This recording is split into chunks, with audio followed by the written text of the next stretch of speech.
And I would move on from Denzel Ward. You could probably get about a first and a third maybe out of him, which is really good. And maybe one of these drafts or so, you can either get your first round draft pick back or have 2 first round draft picks because you traded Denzel Ward. So I feel like it'll be very smart for Andrew Berry to look at it like that and really start considering it. What's good with y'all, man? It's your boy Will back with another video. Welcome back to my show.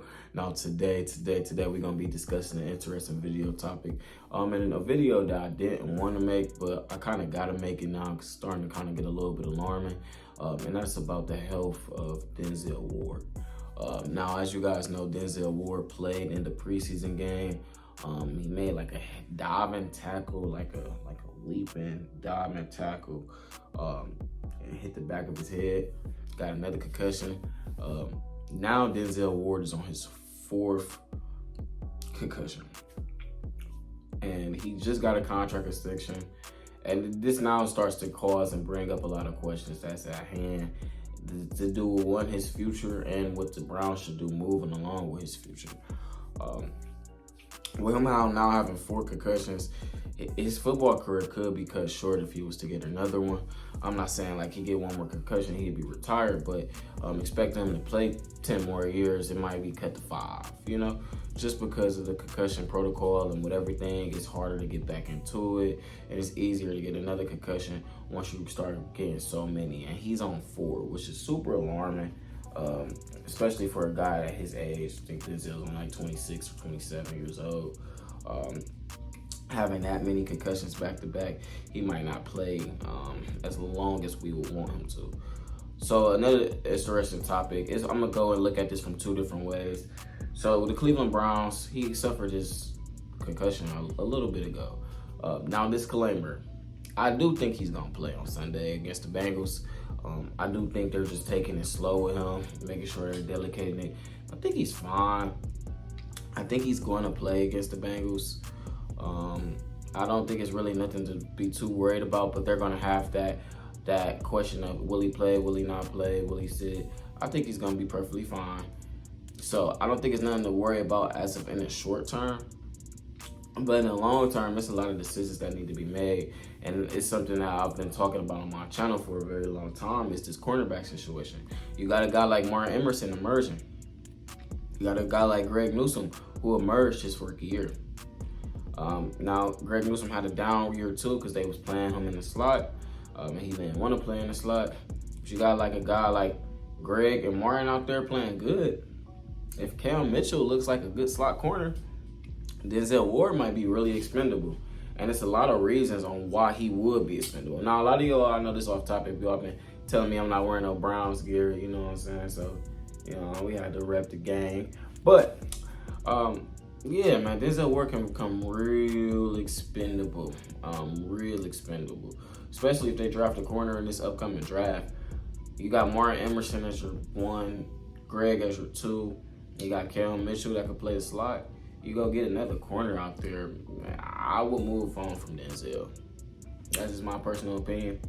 Now, of course, this is barring Martin Emerson and Greg Newsome to continue to improve into their roles and look as good as they've looked in camp.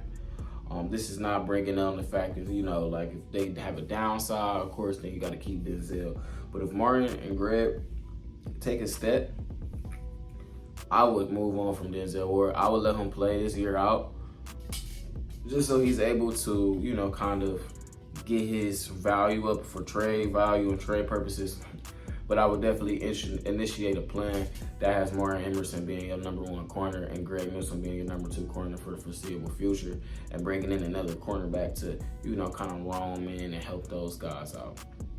And I would move on from Denzel Ward. You could probably get about a first and a third maybe out of him, which is really good. And maybe one of these drafts or so, you can either get your first round draft pick back or have 2 first round draft picks because you traded Denzel Ward. So I feel like it'll be very smart for Andrew Berry to look at it like that and really start considering it. Now, the reasons why you wouldn't do this. The main reason and the main person you need to watch and look out for is Martin Emerson. If Martin Emerson, like I said, a lot of this is to do with him. But if he looks like a guy, if he looks like a star budging for stardom, waiting to break out, and he shows that, you got to kind of move on from Denzel Ward. Financially, it makes a lot of sense. And, you know, Martin Emerson's younger. And then we got to mention Denzel Ward's health and his ability to not be healthy.